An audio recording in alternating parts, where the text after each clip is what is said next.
I think you have to absolutely love the creative rut. Love it so much. Like really embrace it. Okay, creative rut. I'm not going to try and get out of it. I'm just going to study it and be curious about it. And there's the Buddhist philosophy, which is the obstacle is the path. And it's the idea of move towards the thing you're trying to get away from. And absolutely, it's not like, oh, I'm in a creative rut. Wonderful. I'm enjoying it. It's painful and it's horrible. Maybe part of it is thinking that there is a completeness or there is an absence that comes. And by expressing that vulnerability or that anxiety or that fear, I'm going to be less, or my self-worth is going to be less in that way. It's now become so much that if I didn't allow the imperfections and wonkiness in my art, it wouldn't be my art anymore. It might be wonky or an error or not make sense to me. Someone else might make sense of it. I'm joined by Steve Chapman, artist, illustrator, writer, speaker, podcaster, accidental industry outsider, and a deeply curious human who has absolutely no interest in fitting neatly into the creative world as it currently exists. Steve's work lives in the messy, wonderful in-between anxiety and whimsy, childhood and adulthood, masks and unmasking, silence and expression. He doesn't navigate the creative industry so much as wander into it, do something quietly, radical, and then disappear again. In this conversation, we talk about reconnecting with your 8-year-old self, why start before you're ready might be the most generous creative rule you can adopt, how capitalist norms flatten true creativity, and why following fascination, not strategy, can lead to the most meaningful work of your life. We explore vulnerability, neurodivergence, operating in the edges, and what it means to give yourself an unbridled permission to be strange, soft, curious, and fully yourself. If this episode resonates, follow, leave a review, or you can DM me over on Instagram at Creatively Eccentric. If you would love to be a guest and share your story, register to join the guest waitlist. You'll be the first to hear when applications reopen. The link to sign up will be in the show notes.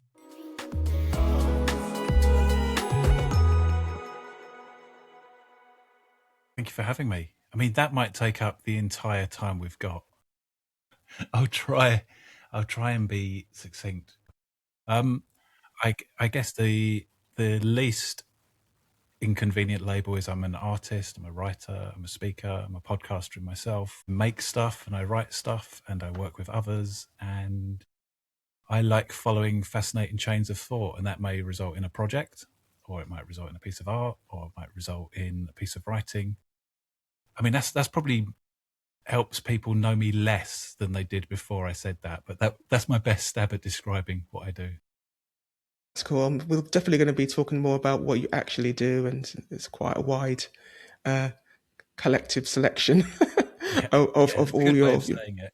Yeah. This is a question I love to ask my guests when they're on the podcast is when you hear the words bold voices, messy journeys, zero apologies, which part of your journey does that resonate with? Oh, I think messy, just the word messy. Not having a plan, or maybe having a plan, but not really knowing what it is.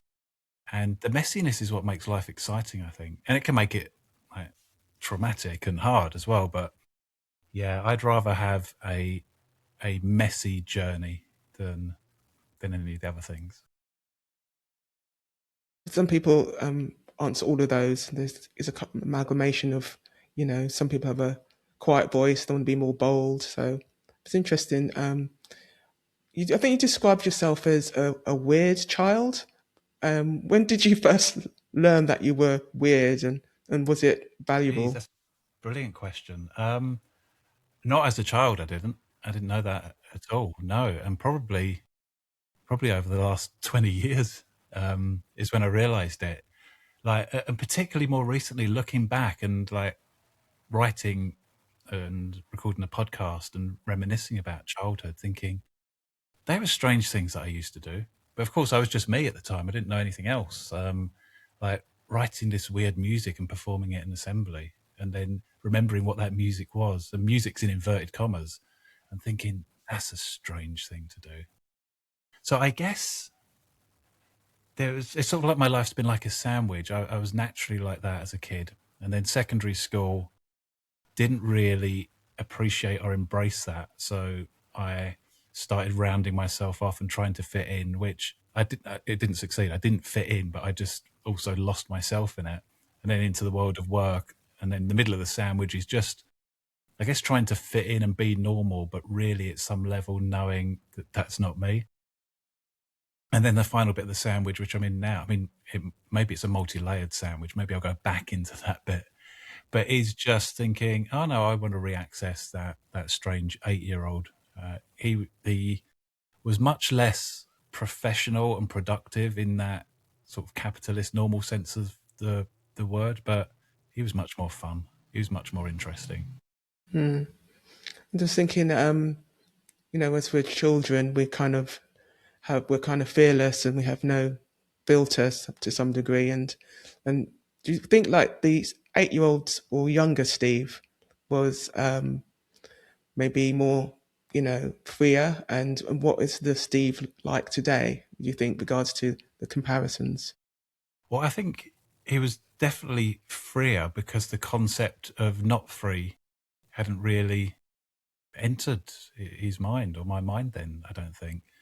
Because if I think now, and there's some areas of my life that I really don't care what other people think.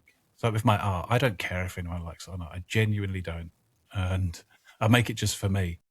But with stuff like I write music and I occasionally perform music at an open mic, and I care too much about what other people think. And I always hate the experience and I hate the idea of it. I hate doing it. And then afterwards say, I'll never do that again.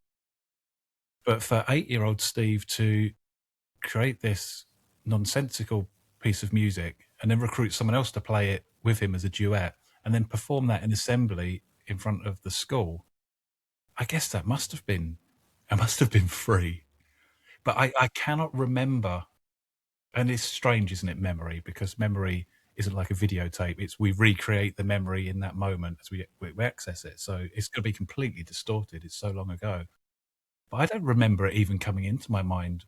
What if people think this is shit? What if people think you're weird? So there would have been a lot more freedom then. And I think maybe I'm a work in progress mix of 8-year-old me and the middle bit of that sandwich, like the sensible me that learns how the world works, and maybe a bit more of a happy balance now, because 8-year-old me probably wouldn't survive in the world just being like that. So I've learned some sensibilities, but it's like that whole thing of like you need to know the rules in order to break the rules.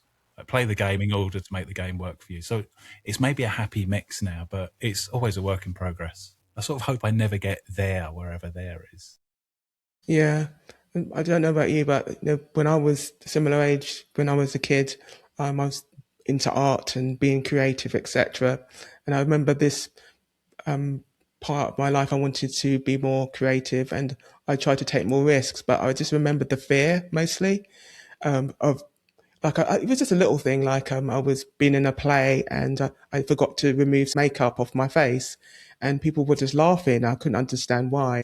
I feel like as creatives, as adults, we feel that we've drifted away from ourselves a bit. How do you Yeah, begin to reconnect to that child, that innocence and creative spark that we used to have, do you think? I I don't know is the short and unhelpful answer, but I think it's something like the more we seek it, the less we find it. Like it's more of a being open to it emerging. Maybe like I don't understand quantum physics at all, but there's a particle in quantum physics, isn't there, that doesn't exist when it's observed. I like that. It scrambles my brain. So maybe it's a bit like that. If we go seeking that freedom that we had as a child, it's not going to happen. But I find now discovering myself in moments of immersion and flow that I only really know I've been in when I come out of them is the way to do it. And art's been that for me before, and the podcast and the writing is that for me now. But that there's a concept that I've spoken about on the podcast before called quantum flirting, which comes from a guy called Arnie Mindell, and I love it. Just the words quantum flirting. As soon as you say quantum flirting to someone, they write it down, even though they don't know what I'm going to say. It might be a brand of washing powder for all they know. That's a good brand of washing powder, actually. I would buy a washing powder called quantum flirting, even if it didn't wash clothes. But quantum flirting, the idea that Arnie Mindell speaks about is we go around our human experience like seeking stuff and thinking we choose to place our attention. Whereas quantum flirting for me is the opposite. It's being open to hearing the quiet whispers of stuff calling for our attention. And I think that creativity works in that way as well, or at least for me. If I go seeking an idea, I'm not going to find it. I'm going to find something that's just a synthetic substitute for an idea. Whereas if I'm practicing being open and curious and letting things like dance in the peripheral edges of my awareness, then they're always exciting. And I think as a child, I don't think I would have sought anything in particular. I'd just do it because I couldn't not do it.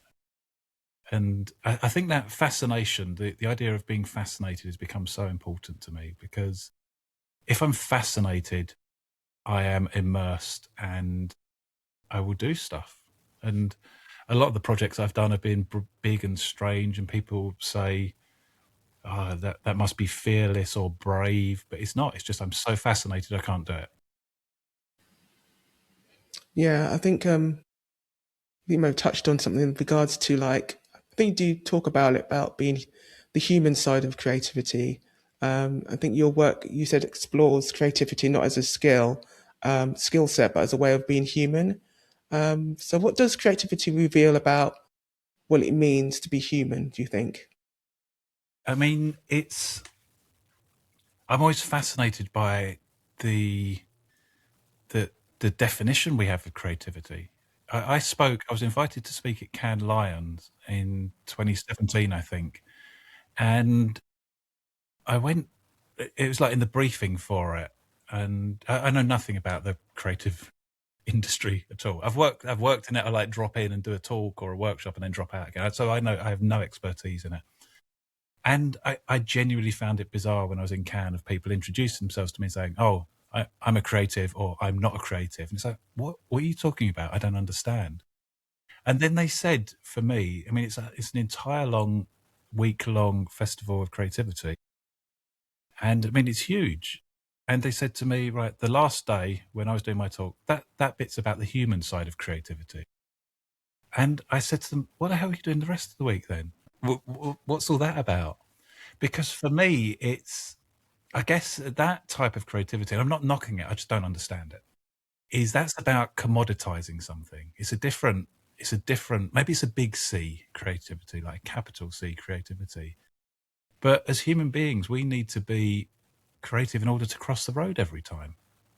Like, it's, for me, it's our ability to respond to a moment in a particular way that meets our needs or serves our needs.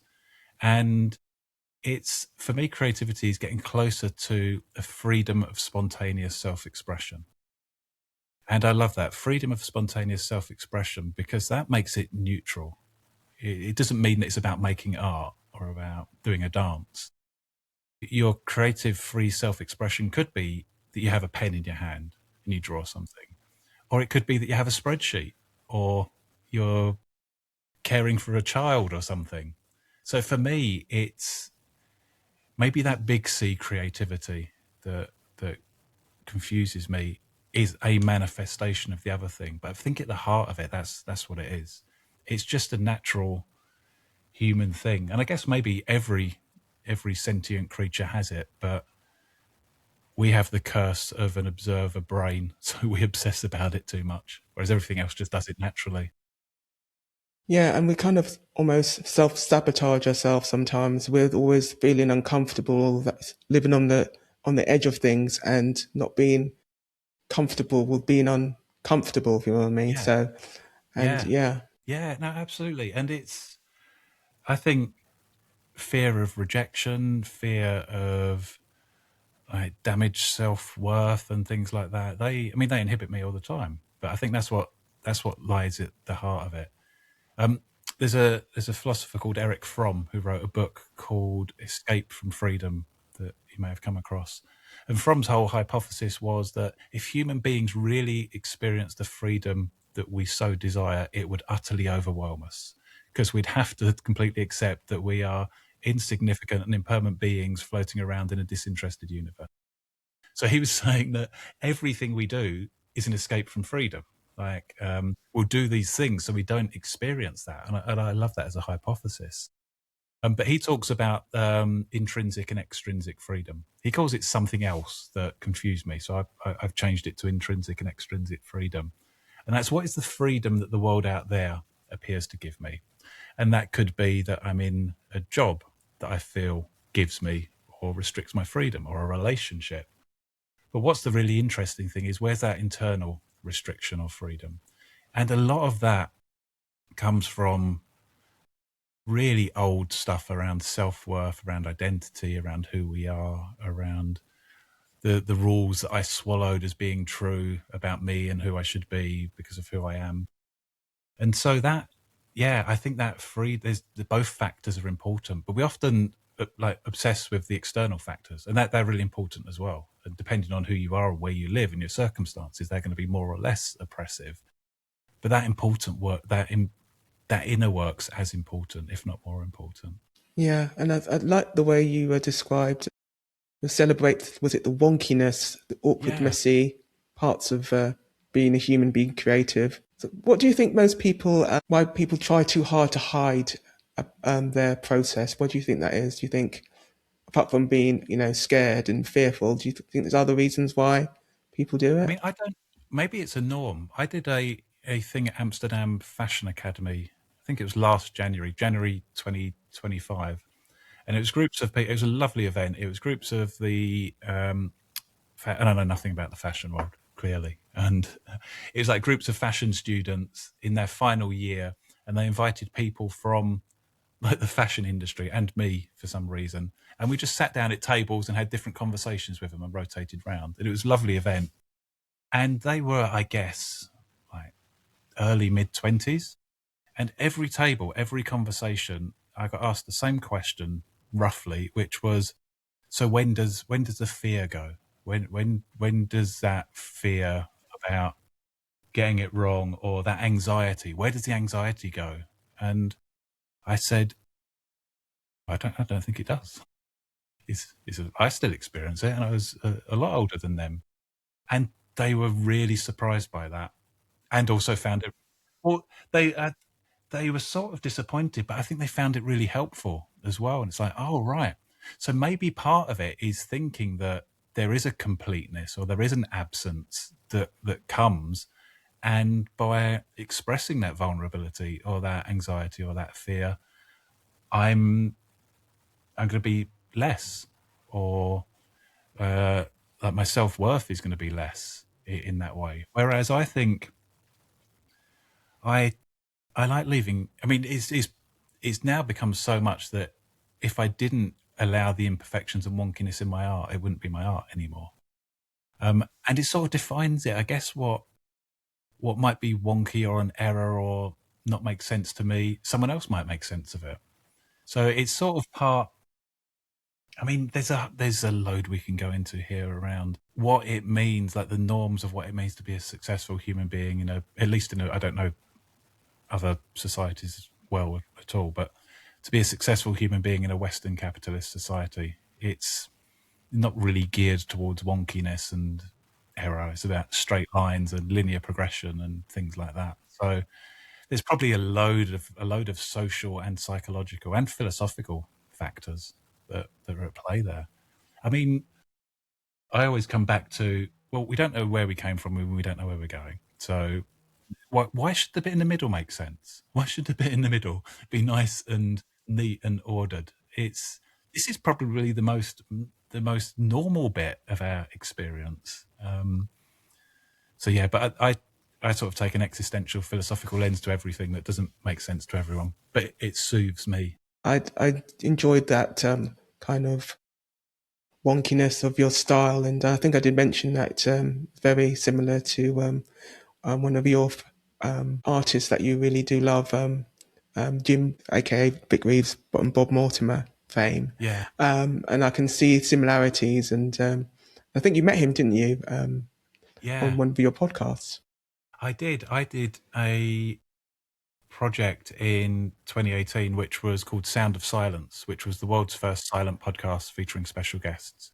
And that's a good example, actually, of a curious question that I become fascinated by, so much so that I don't care what anyone else thinks. And that came about because it was at a time when there was just a plethora of podcasts that I was coming across that didn't seem to have much to say and were people doing a podcast just for the sake of doing a podcast. It's like that's what everyone was doing. And I just thought, well, I wonder what the opposite of a podcast would be. Oh, it would be nothing. It would be silence. And what if I broadcast silence every week? And what would make it weirder is what if I had a special guest that I had on it every week and we record it face to face? And what would make it even more extreme is having maybe some big names and celebrities on it.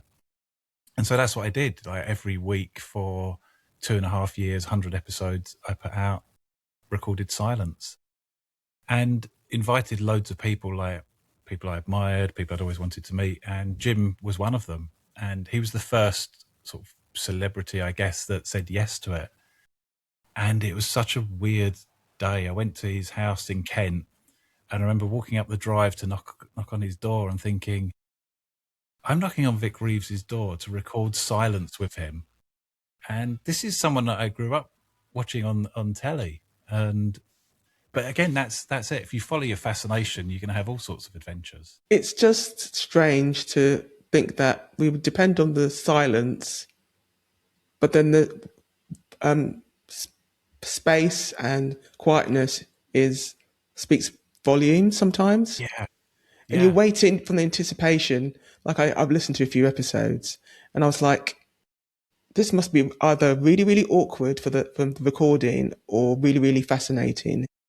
And I was wondering, what are they doing? Are they looking at each other? Are they ignoring each other? What are they doing physically? And it's interesting what you do in that short. Was it 3 minutes approximately for each yeah. It was episode? 2 minutes of silence. So I do a quick introduction, then we'd have 2 minutes of silence, and then right, thank you at the end. I never literally it was what happens if I put out a silent podcast. And what's great about not having KPIs or objectives is you can learn so much more, like wherever it goes. And that was one of the fascinating things around what the silence did to the listeners, because it created a space that they could pour their imagination or their needs into it. And people would say, I love this podcast, it's about anxiety, or I love this podcast, it's about mental health, or I love this podcast, it's about seagulls, because there's seagulls in the background or something. And I'd say, yeah, that's what it's about. And it's like, oh, okay, this is interesting. It's a downloadable empty container or an audible empty container, and people will go in different directions with it. And then for me, the experience of every guest was completely different. And I mean, I soon realized that literal silence, like an absence of vibration and noise, was impossible to find anywhere. The only place I found it was in an underground medieval prison cell. And that was interesting in itself because we recorded there. And it's like, I have to go to a place of oppression and torture to find silence in a modern world. But it was different for different people. Sometimes we sort of just looked at each other awkwardly, and sometimes we'd just sit with our heads down. And I remember I recorded with Terry Waite, the former Beirut hostage, and that was fascinating because we spent the entire day together talking about philosophy and war and peace and religion and captivity, then recorded nothing, then carried on with the amazing conversation. But that was, I just remember recording with Terry, and he shut his eyes. So I shut my eyes, and then I opened my eyes just before the end because I needed to see how much longer we had left on my timer. And I just thought, I wonder where he's gone. I wonder where he's gone in this moment. And then I wonder where the listeners will go in that moment as well. And what's bizarre is some of the episodes are way more popular than others. And it's like, why is Eddie Izzard's silence more popular than the little old lady down the road I recorded with? again, it's just fascinating that even in silence, the fact that it's someone that's known makes it more listenable. And what I love is the whole thing. I could have made up the whole thing. I could have just sat, I could have just sat in my studio pretending and then photoshopping photos of people. So the whole thing could be a massive ruse. I mean, I wish it was. It cost me so much money, like traveling around doing it. But again, it was just a fascinating project that started with a curious question. And then it's same with all of the projects. It's like there were points when I hated it, absolutely hated it. It's like, but because I designed an endpoint, endings are really important to me. Because I designed an endpoint right at the start, I wanted to get to that endpoint. So why did you hate it? Those moments, do you think? Oh, there were moments when it's like I'd get one guest for every 20 that I invited, or it would be I've got to travel for 5 hours to record 2 minutes of silence with someone, and just I don't know. Like sometimes I think, oh, this is an episode that, and this is another really important thing, that this is an episode that everyone's going to love, and then not many people listen to it, which is a trap with anything. It's like same with art. If I make art to be popular, then it's not going to work. And I think it was just maybe, and I think I've let go of this now. Is as an artist and a creative, thinking, always waiting for that thing that's going to be the big break, and then realizing that that doesn't happen. It occasionally happens for a tiny, tiny amount of people, but mainly time and money. And then just getting towards the end and thinking, what am I doing here? I need to be earning money. And I had the same thing with What the February, which was the challenge that I did on Instagram every year. So every day in February, I'd post a creative challenge and I'd illustrate the art. And took so long. It took 2 months of prep. And then every day in February was taken over by it. And by the third year, I mean, and then thousands of people around the world were taking part in it. So that became really popular. But by the third year, it's just like, oh, I can't be bothered. I really can't be bothered. This is too much work. And so the next year I killed it. So it's that type of thing. I guess it's when my fascination in something starts to wane, that's when I start to fall out of love with it. So that's why intentionally designing good endings is really important. I think this nicely goes on to the next question. I think regards to I think you said earlier on that you don't really navigate the creative industry. You kind of drop in and then drop out, and then you is that intentional? Do you think? Maybe at some level. I mean, the obvious logical thing is no, it's just circumstances. I've never been part of that industry. But I think that I've never really felt part of anything fully, or felt like that I've fitted into anything fully. I mean, even in the art world, I go to art things. It's like, oh, this isn't me. But I think later in life, I've started to embrace that as, oh no, that's okay, mate. That's my sweet spot. That's my niche. That existing on the edges of something. So it probably, I could. The surface answer is no. It's just logistical. I never trained in any of that industry, but probably there is something about that. I think becoming too much part of something, I maybe experience losing some of the freedom, particularly the freedom to do strange stuff or the freedom to fuck up. So, yeah, I've never really been part of it. I was just thinking of staying on the edges of creativity, and do you think it's creative? Do we think we are we protecting our creativity, or do you think does it do more harm not getting involved in the industry in some way? Um, you mean for creatives getting involved in the creative industry? Yeah, Yeah, I mean, I don't know. I think the whole thing, it comes back to, is whatever I'm doing, whether that's paid work, unpaid work, is that allowing me to follow my fascination? So I think a creative job, an artist job, is just to be fascinated, genuinely, deeply fascinated in whatever you're fascinated by, and finding ways to do that. And if someone pays you to do that, then brilliant. It's, I mean, the advantage that I have of there's so many industries that I've worked in and showed up and done stuff is because I'm not an expert in them. I bump into all of the unquestioned norms and rules and language, and like I will say, I haven't got a clue what you're talking about. I understand the words, but what do you actually mean by that? And that doesn't always go down well, but quite often it can. And the first talks that I did in creative industry, like for big creative companies or big creative conferences, I'd go there thinking, what the hell are they going to get from me? I'm not even part of this. And consistently, me not being part of it and not, I couldn't create something that I thought they'd like because I don't know them. That was really helpful. And that's where I'm always interested in learning from the outsiders, the people that aren't part of something but are passionate about it.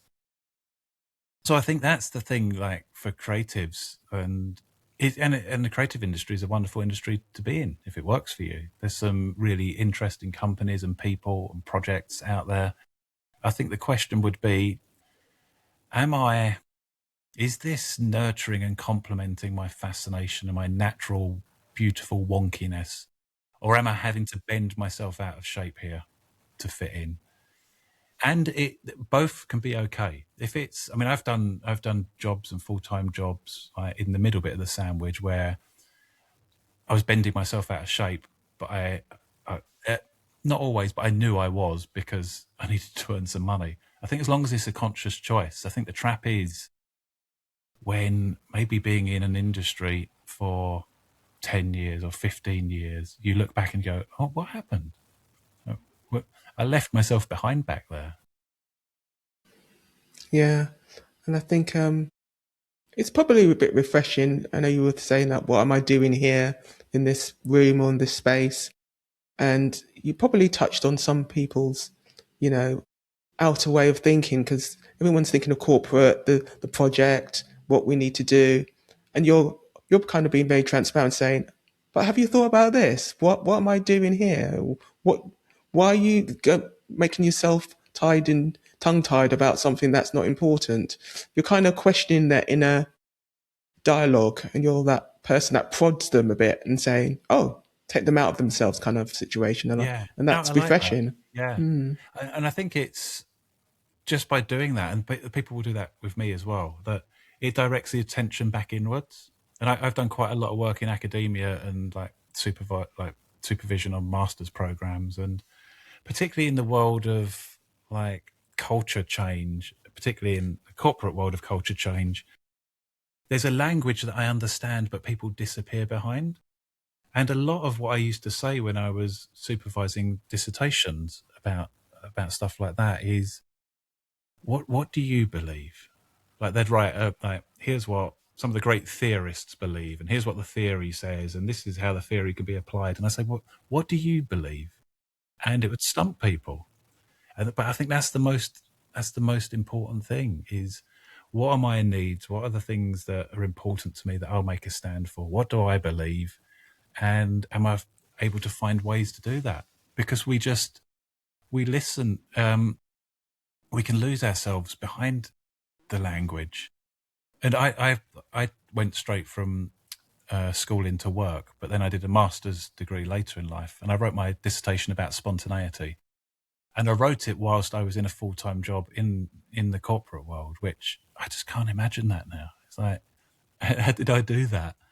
But part of what I did for my research and my dissertation is I recorded myself in meetings and in other situations like performing improv and stuff like that. And then it was about 8 or 9 years, maybe even 10 years after I did that, the recording came up on shuffle play for some reason when I was listening. And I listened to myself speaking in this meeting, and I just thought, I have not got a clue what I am talking about. And that's me. And that it's like, wow, what is this language that I'm using that's impenetrable? At the time, I wasn't thinking that, because that's the language. If I had, if that me was talking to me now, I'd say, can you just stop? I don't know what you're talking about. So I think it's just a natural thing, isn't it, of how we create norms and how we create cultures, but realizing they're not real. They're socially constructed.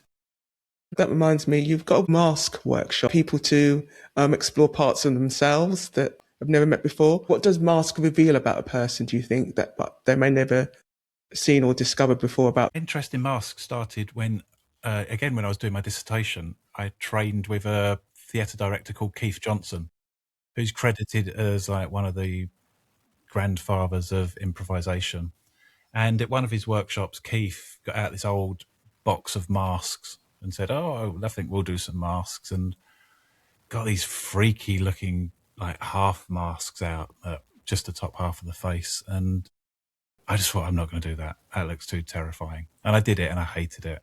And it's just, I thought I got it wrong. It didn't make any sense. But I became fascinated by it because the way that Keith worked with masks, he called it trance masks.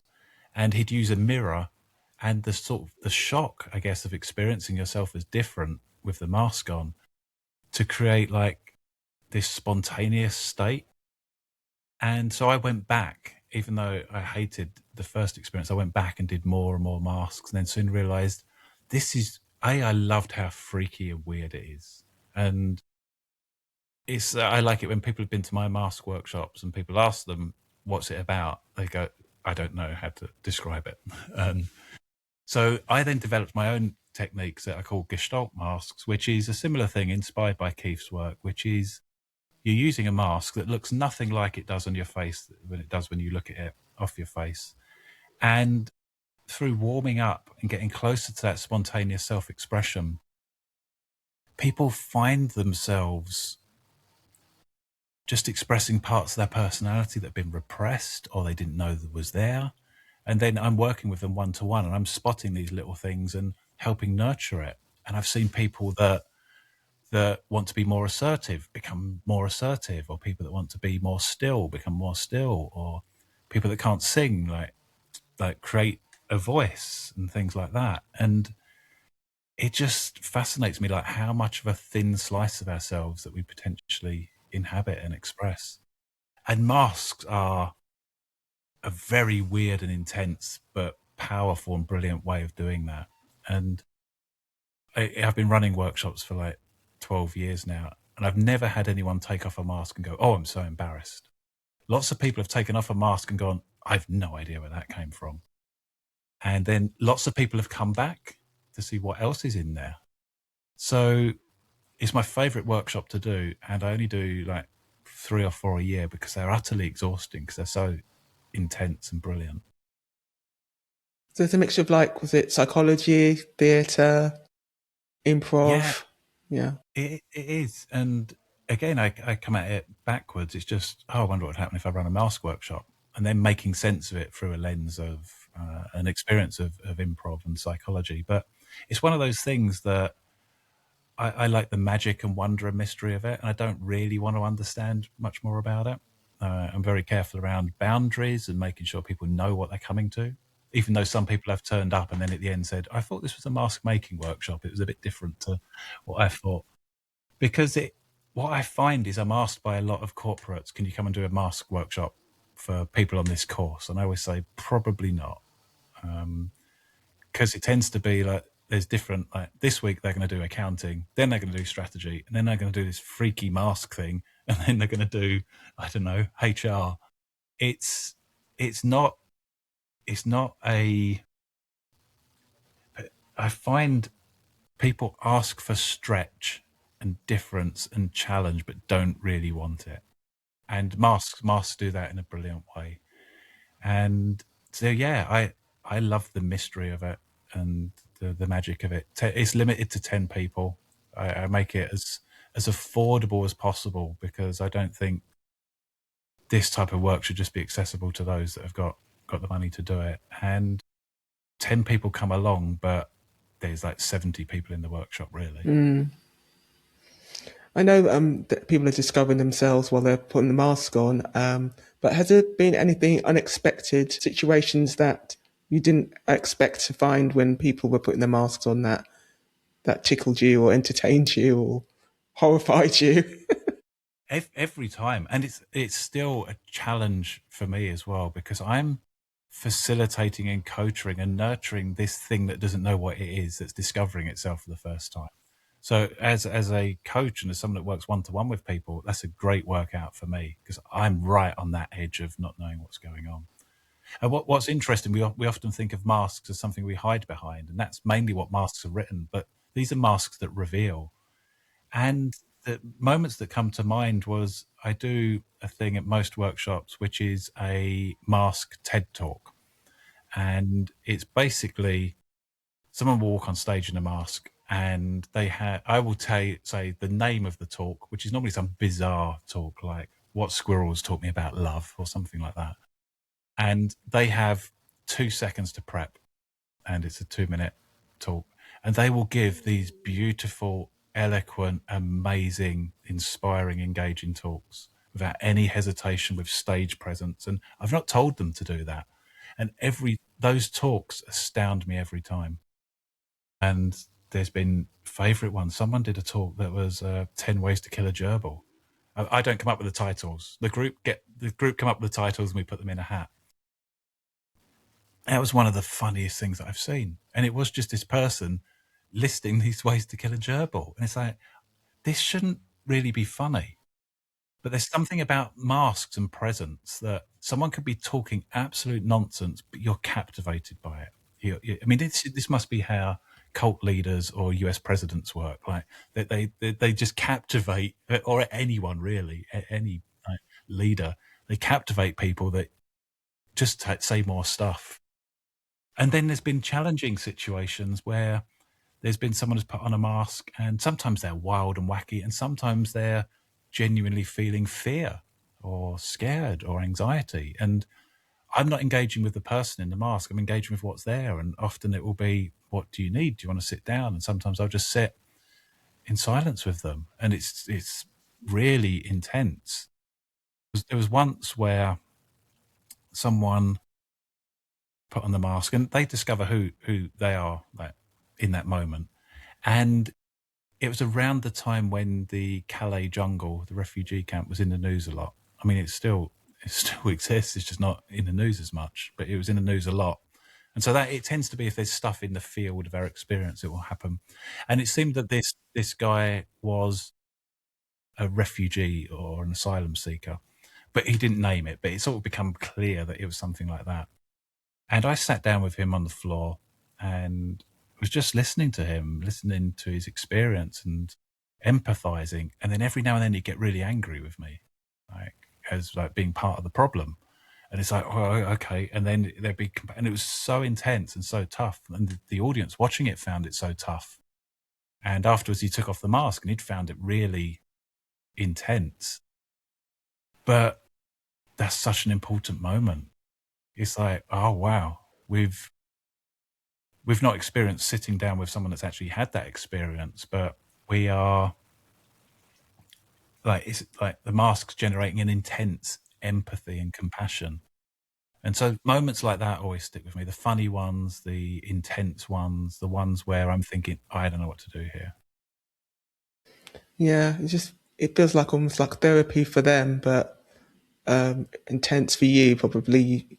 Yeah. Do you feel like, I don't know how to deal with this? Am I trained to cope with something as serious as this? But No, I mean, I'm very confident with boundaries in the mask workshop, and I've done lots of therapeutic training, and I know I'm very clear on the boundary between therapeutic and therapy. But that doesn't mean that it could tip into that. And I'm clear with people coming like beforehand. It's like, this is fun and intense and playful, and it can get you in touch with stuff. So if you know you have unresolved trauma or something like that, maybe speak to me beforehand. But quite often, I'm never thinking I don't know what to do with this, or I'm not qualified for it. I'm often thinking I'm not sure what to do. And I, I'm really influenced and trained a lot in Gestalt psychology. And really in those moments, I'll just say to the mask, it's like, oh, I don't know what to do. I don't know what to do now. How's that for you? It's sort of, I think there's a lot of time creating a safe enough space, and I think the group size contributes to that as well. And people have time and we have space to process. Like if we've done something that's been really intense, we can take breaks and things like that. That's not to say it could never like get to an edge for someone or for me. But I always say to people that go when you want, leave when you want, participate as much or as little as you want. If you get to the end of the day and you've not even put on a mask, brilliant. That's fine. You're still participating. And only once someone got to the first break and said, "This isn't for me," and left. And it's like, great. I sort of like to engage with participants as adults. Like, I can take care of you as much as you can take care of yourself. I'm not in your brain. I'm not your therapist. So if stuff's feeling too much, then take responsibility for that and step away. It sounds like a good experience all around anyway, with regards to wearing a mask, and it's, yeah, it sounds like a great session that you're having, and I hope you keep on doing it. Sounds really good. But yeah, there's 2 or 3 a year that I do, and they're always uniquely different. So studio drawer is that physical drawer that's in your desk, the messy part of your life that nobody wants to see or you don't want anyone to know about. So I'm going to ask a few questions about you as a creative. I like that. It's a bit light-hearted. So someone's just opened your studio drawer. What's the most unexpected item we're going to find inside? Picture, I'm not in my studio now, but I can picture the drawer. I think there are those interdental toothpick things. Got a floss? Yeah, I mean, I've never used them in the studio. I don't know why they're there, but they're in the drawer right next to. I've got 2 desks in the studio. They're in there. I don't know. There's probably some other stuff in there like that. Oh, there's an old CBD oil that's gone off. So it's time for a clear out. Yeah. I think, but stuff like that. I think the bit it's not in a drawer, but there's some really old paintings that I don't like, and it's like I don't want people to rifle through them because I don't like them. I only want them to see the stuff that I like. So I'd be more embarrassed by those and feel the need to explain those. What is your favourite way to break out of a creative rut? I think, and it doesn't feel good at the time, but I think you have to absolutely love the creative rut. Love it so much. It's like really embrace it, and it's like, okay, creative rut. I'm not going to try and get out of it. I'm just going to study it and be curious about it. And there's the Buddhist philosophy, which is the obstacle is the path, and it's the idea of move towards the thing you're trying to get away from. And absolutely, it's not like, oh, I'm in a creative rut. Wonderful. I'm enjoying it. It's painful and it's horrible, and it can lead into a spiral of other stuff. I speak about it on an episode of the podcast, I think. I was in that rut once, and this is a tiny example. When I'm in that rut, it's like time, my relationship with time changes. It becomes time drags, and I'm trying to find things to do, and it's just horrible. And I get bored quite easily. And I was sitting in my studio, and time was dragging. I wasn't feeling great, and I was utterly bored. And it's like, what? I don't know what to do. And I thought, well, what would happen if I loved my boredom so much? I loved it so much that I couldn't help but paint it. And so I ended up just improvising a painting, and it ended up with a painting of this big blue cat, ominous blue cat with a massive I know the words on one, it yeah. saying, I am very bored. And then before I realized it, it's like, oh, 2 hours have gone. I'm not bored anymore. By moving towards that boredom, I've done that. And then that went on, that's become a best-selling t-shirt since then. So I think that thing of, okay, I'm in a rut.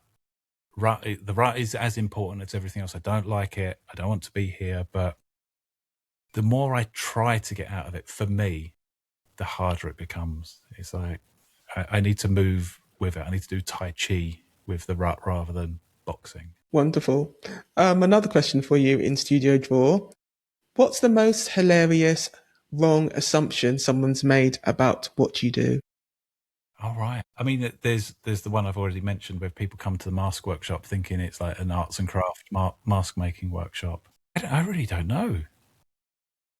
That's a really interesting question, because one of the things I struggle with most is a fear of being misunderstood. I don't know if it's a hilarious assumption, but I remember like people thinking that I'm really aloof or above them or something like that. And it is just, it's part of my wiring that I'm probably just like panicking in a moment trying to work out how to interact with someone. So I think that maybe thinking like that's how I am. I think a lot of people will have an assumption around success as an artist, which is purely based on the numbers of followers and stuff like that. But that doesn't make any difference. That people say, well, how do you make consistent money as an artist? It's like, why are you asking me? I have no idea.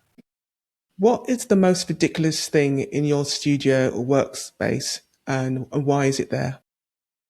I think everything, the entire spaces. I mean, I've got a 6'3" mannequin with a massive head, like mask that I made that stands in the corner of the studio, that's holding a cowboy hat that I wore, wearing a cowboy hat that I wore for an exhibition, and a guitar that I painted, and has these gloves on its hands, and that's just in the corner of the studio because I didn't have anywhere to keep it and wanted to get rid of it. But it's a striking thing, and people walk past and look in the window of my studio, and it's the first thing they see. And it takes up so much room, but I love it being there. He's called Len. I love Len being there. And Len actually was a mask that I made to help me experiment with movement and dancing. It's like, why do I feel less comfortable? And I'm tall and long, and so I've always been very conscious of how much space I take up. And I thought, Len was a character that I used to draw. I thought Len doesn't care. Len will just move in whatever way he wants, however ridiculous it is. So I made the massive mask of Len, and then did some videos of Len dancing. And then Len went to a festival and led a dance class in a tent. I was doing this crazy dancing, and it's like I couldn't do that, but Len could. So Len has some important memories for me.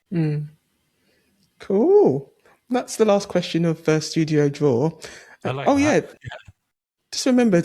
Tell me about your crow friend. You might see the jackdaws eating their lunch there. But another crow friend, when I moved here, I ended up here by accident in southwest London, but I'm quite close to the Thames. And before I had my studio, I used to spend quite a bit of time just sitting by the Thames painting and walking up and down there a lot. And I walk there every day now to my studio in Kingston. And I've always been interested in creatures. I find creatures much more easy to interact with than humans. And there's just these two crows that were there, and they'd be there all the time. And they seemed maybe slightly interested in me. So I'd stop and I'd sit down and throw them some monkey nuts, because like shelled nuts are prized in the corvid world. And then one of them, there's a pair, I think they're a breeding pair, kept coming closer and closer. And then eventually, it became an obsession. I'd go and see them every day. I put out my hand, and then she came and took a monkey nut from my hand. And then eventually now, when I walk past the river, she's either waiting for me or I call her. I just go, and she comes swooping down, jumps on my lap, and eats monkey nuts out of my hand. And it's lovely because corvids have got a brilliant memory for people. That's why you should never be mean to a crow, because it will then pursue you for the rest of your life. And they teach the next generation as well. They pass on those things. So yeah, that's my crow friend, and she's inspired a number of paintings and bits of artwork. And it's just something so magical and, I don't know, wonderful about that. I will never have any projections with the crow. Like, if she's not there, I won't be thinking, what have I done to offend her? Did I say something bad? Or like when she sits on my lap, it's not that she loves me. It's we have a symbiotic relationship in which I provide her food. And I've known her for 2 years now, and I love that. I'll walk along and see her. And I'm not allowed to have pets in my flat. So, and she's not a pet, but she's my friend. And then I have the jackdaws and crows that come to the window every day, and there's a little wagtail that comes to the window. I call them the windowsill gang. But you can find those little environments in lots of places. Even in a concrete environment, there'll be a crow or something there. Wonderful. Steve, thank you for sharing your story with me. If anyone wants to reach out to you and support you in your business, how would they do that? This is the bit I'm always rubbish at. There is on Instagram or on all social media, I'm Steve Zor, which is Steve XOH. You can find me on there. And if you want to see my work and stuff or get in touch, you can send me a message there. And website, which is canscorpionsmoke.com, all one word. So Can Scorpion Smoke, there's only one, or you can just type that into Google. It doesn't go. I'm normally the number one hit, and then you get stuff about smoking scorpions to get high and things like that. And the podcast is called Creative Adventures, an accidental podcast. So any of those are ways of getting in contact. Thank you, Steve. No, thank you so much for having me. It's one of those moments where time has just flown by.